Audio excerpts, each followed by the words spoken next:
হঠাৎ কেন বাচ্চাটাকে গোসল করালাম? বাচ্চা চেক করতে গিয়ে দেখি তার গায়ের সাথে পাটা লেগে আছে এবং তার পিঠের সাথে ডিমের খোসা ও সাদা অংশ লেগেছিল।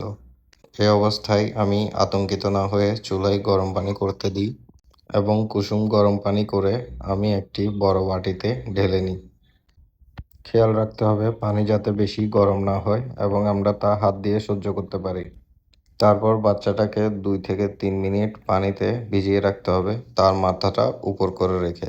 খেয়াল রাখবো যাতে বাচ্চার মাথা পানিতে ডুবে না যায়।